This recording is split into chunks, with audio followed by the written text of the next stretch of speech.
పాపం చాలా రోజుల తర్వాత కొడాలి నాని నిన్న ప్రస్తుతం మాట్లాడాడండి.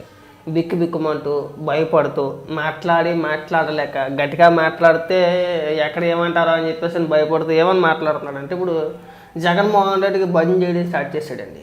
అది బాబు జగన్మోహన్ రెడ్డి మామూలు జగన్మోహన్ రెడ్డి కాదండి, మమ్మల్ని గొడ్డల పార్టీ అంటున్నారు. గొడ్డలి ఎవరి చేతుల్లో ఉంటుంది? శివుడి చేతిలో ఉంటుంది, కనకదుర్గమ్మ చేతిలో ఉంటుంది, పరశురాముడి చేతిలో ఉంటుంది, మా అవినాష్ రెడ్డి చేతిలో ఉంటుంది. మా గొడ్డలతో మా బాబాయిని మేము వేసేసుకుంటాం. ఇంకా చాలా మాటలు మాట్లాడాడు. ఇంకా జగన్మోహన్ రెడ్డి అదే గొడ్డలతోనట ఇప్పుడు కూటమి ప్రభుత్వాన్ని కుక్కటి వేళ్లతో సహా పిగిలించేస్తాడట. మామూలుగా కాదు. ఇంకా ఒకసారి ఏమని మాట్లాడుతున్నాడు వినిపిస్తుంది చూడండి. అదేవిధంగా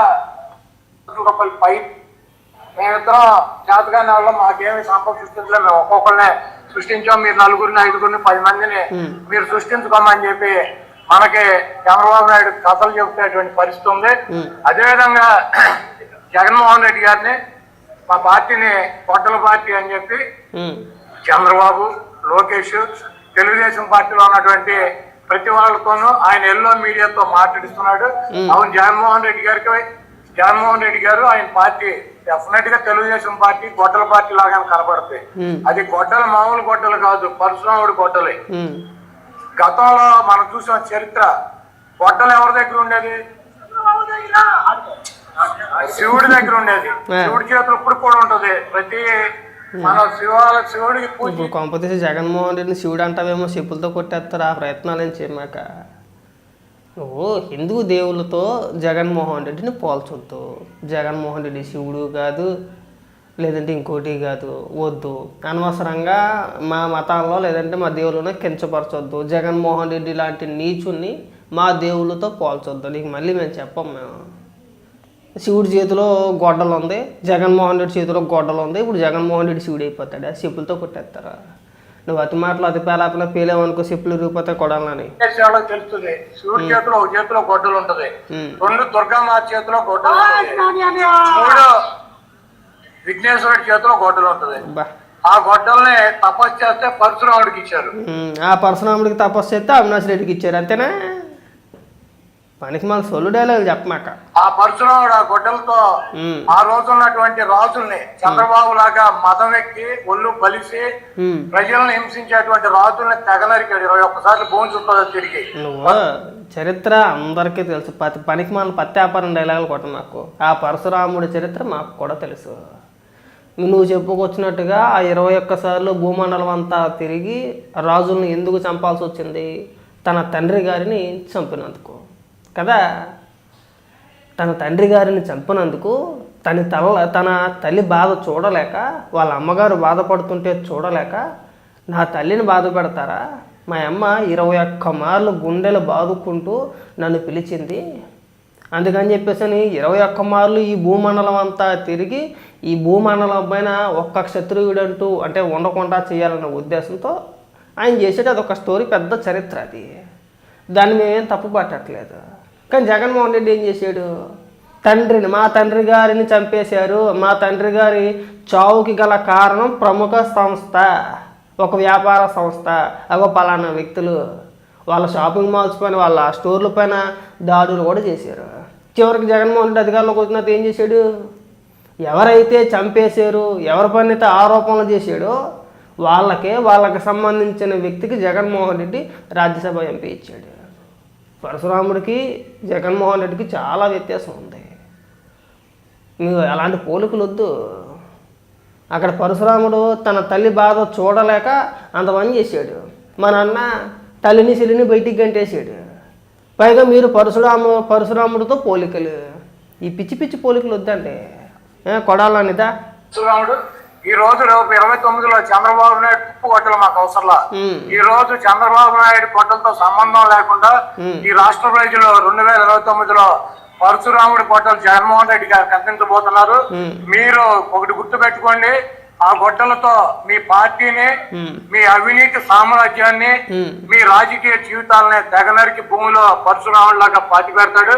డెఫినెట్ గా జగన్మోహన్ రెడ్డి గారికి గొడ్డల పార్టీ లాగా జగన్మోహన్ రెడ్డి గారి త్రిశూలం లాగా మీకు కనపడతాడు. దాంట్లో తప్పులేదు, మీ కర్మ.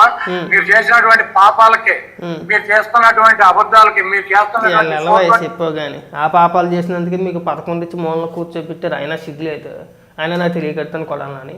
కుప్పంలో చంద్రబాబు నాయుడు గారు గెలిస్తే రాజకీయ సన్యాసం తీసుకొని 18 సంవత్సరాలు దాటినటువంటి ఈ రాష్ట్రంలో ఉన్నటువంటి మహిళలు, 60 సంవత్సరాల మహిళలకి, ఒక్కొక్క మహిళకి 18,000 రూపాయలు చొప్పున 2 సంవత్సరాల నుంచి 36,000 రూపాయలు బాకీ ఉన్నాడు. అదేవిధంగా ఈ రాష్ట్రంలో ఉన్నటువంటి 30 లక్షల మంది నిరుద్యోగులకి 3,000 రూపాయలు నిరుద్యోగ గుర్తిస్తానని చెప్పాడు. 1 రూపాయి బిళ్ళ కూడా ఇవ్వలేదు. వాళ్ళకి 30 లక్షల మంది నిరుద్యోగులకి మరి 72,000 రూపాయలు ఆయన బాకీ ఉన్నాడు. అదేవిధంగా ఈరోజు నిరుద్యోగులకి డిఎస్సి ఎగ్జామ్స్ పెట్టి నేను మెగా డిఎస్సి పెడతానని చెప్పి గతంలో వైఎస్సీపీ ఉండగా 10,000 మందికి మెగా డిఎస్సి పెడితే వాటిని క్యాన్సిల్ చేసి ఇంకొక 6,000 మందిని కలిపి 16,000 మందికి డిఎస్సి ఇచ్చానని గొప్పలు చెప్తున్నటువంటి ఈ ప్రభుత్వం జగన్మోహన్ రెడ్డి గారు అడుగుతున్నటువంటి ఏ క్వశ్చన్కి కూడా ఆన్సర్ చెప్పేటువంటి పరిస్థితి లేదు. ఈరోజు నిరుద్యోగులకి సక్రమ మార్గంలో ఇవ్వాల్సినటువంటి ఉద్యోగాలను కూడా మరి బంధుప్రీతితో, పార్టీ ప్రీతితో, డబ్బు మీద మమకారంతో మరి నిజంగా రావాల్సినటువంటి వాళ్ళకి అన్యాయం చేసి ఈరోజు వాళ్ళ డిఎస్సి ఉద్యోగులు పొట్ట కూడా కొట్టినటువంటి ప్రభుత్వం ఈ ప్రభుత్వం. అదేవిధంగా ఈ రాష్ట్రాన్ని అనేక రకాలుగా అభివృద్ధి చేస్తాను, నేను సంపద సృష్టిస్తానని చెప్పాడు. సంపద సృష్టించేది ఏం లేదు. జగన్మోహన్ రెడ్డి గారు 3,50,000 కోట్ల రూపాయలు 5 సంవత్సరాలు అప్పు చేసి 3 లక్షల కోట్ల రూపాయలు ప్రజలకే సంక్షేమ కార్యక్రమాల ద్వారా అందిస్తే ఓకే గగ్గోలు పెట్టినటువంటి ప్రభుత్వం ఈరోజు 3,50,000 కోట్ల రూపాయల పైన ఈ 2 సంవత్సరాల్లో అప్పులు చేసి అంతా కూడా ఆ కాంట్రాక్టు, ఈ కాంట్రాక్టు, ఈ వర్క్, ఆ వర్క్ అని చెప్పి ప్రజల సొమ్ముని లూటీ చేసి దోచుకునేటువంటి కార్యక్రమం మరి చంద్రబాబు చేస్తున్నాడు. సంపద నేను సృష్టిస్తానని చెప్పి ఇప్పుడు అధికారంలోకి వచ్చినాక చెబుతున్నాడు చంద్రబాబు నాయుడు గారు. సంపద నేనుగా సృష్టించడం, సంపద సృష్టిస్తాం అంటే పిల్లల్ని ఎక్కువ మందిని ఎవరికంటూ ఆడు ఎక్కువ సంపద సృష్టించినట్టు. నేను మా అబ్బాయి సంపద సృష్టించేటువంటి పరిస్థితుల్లో లేము కాబట్టి మీరే మీ సంపదను మీరు సృష్టించుకోండి, మేమిద్దరం చేతగాని వాళ్ళం, మాకేమి సంపద సృష్టించలేదు, మేము ఒక్కొక్కరినే సృష్టించాం, మీరు 4, 5, 10 మందిని మీరు సృష్టించుకోమని చెప్పి మనకి చంద్రబాబు నాయుడు కథలు చెబుతున్నటువంటి పరిస్థితి ఉంది. అదేవిధంగా జగన్మోహన్ రెడ్డి గారిని మా పార్టీని గొడ్డల పార్టీ అని చెప్పి చంద్రబాబు, లోకేష్, తెలుగుదేశం పార్టీలో ఉన్నటువంటి ప్రతి వాళ్ళతోనూ ఆయన ఎల్లో మీడియాతో మాట్లాడిస్తున్నాడు. అవును, జగన్మోహన్ రెడ్డి గారు ఆయన పార్టీ డెఫినెట్ గా తెలుగుదేశం పార్టీ గొడ్డల పార్టీ లాగానే కనపడుతుంది. అది గొడ్డలు మామూలు గొడ్డలు కాదు, పరశురాముడి గొడ్డలే. గతంలో మనం చూసాం చరిత్ర, గొడ్డలు ఎవరి దగ్గర ఉండేది? శివుడి దగ్గర ఉండేది. శివుడి చేతులు ఇప్పుడు కూడా ఉంటుంది. ప్రతి మనం శివుడికి పూజ చేసే వాళ్ళకి తెలుస్తుంది, శివుడి చేతిలో ఒక చేతిలో గొడ్డలు ఉంటుంది, 2 దుర్గామాత చేతిలో గొడ్డలు ఉంటుంది, 3 విఘ్నేశ్వరుడి చేతిలో గొడ్డలు ఉంటుంది. ఆ గొడ్డల్ని తపస్సు చేస్తే పరశురాముడికి ఇచ్చారు. ఆ పరశురాముడు ఆ గొడ్డలతో ఆ రోజు ఉన్నటువంటి రాజుల్ని చంద్రబాబు లాగా మదం ఎక్కి ఒళ్ళు బలిసి ప్రజలను హింసించేటువంటి రాజుల్ని తెగనరికాడు. 21 సార్లు భూమి చుట్టూ తిరిగి పరశురాముడు. ఈ రోజు 29లో చంద్రబాబు నాయుడు తుప్పు గొడ్డలు మాకు అవసరంలా. ఈ రోజు చంద్రబాబు నాయుడు గొడ్డలతో సంబంధం లేకుండా ఈ రాష్ట్ర ప్రజలు 2029లో పరశురాముడి గొడ్డలు జగన్మోహన్ రెడ్డి గారికి అందించబోతున్నారు. మీరు ఒకటి గుర్తు పెట్టుకోండి, ఆ గొడ్డలతో మీ పార్టీని, మీ అవినీతి సామ్రాజ్యాన్ని, మీ రాజకీయ జీవితాలని తెగనరికి భూమిలో పరశురాముడిలాగా పాతి పెడతాడు. డెఫినెట్ గా జగన్మోహన్ రెడ్డి గారిది గొడ్డల పార్టీ లాగా, జగన్మోహన్ రెడ్డి గారి త్రిశూలం లాగా మీకు కనపడతాడు. దాంట్లో తప్పులేదు, మీ కర్మ. మీరు చేసినటువంటి పాపాలకి, మీరు చేస్తున్నటువంటి అబద్ధాలకి, మీరు చేస్తున్నటువంటి 420 కార్యక్రమాలకి డెఫినెట్ గా జగన్మోహన్ రెడ్డి గారు మీ గొడ్డల్లా కనపడటంలో మీకు, మీ పార్టీకి, మీ అభిమానులకి, మీ మీడియాకి తప్పులేదు.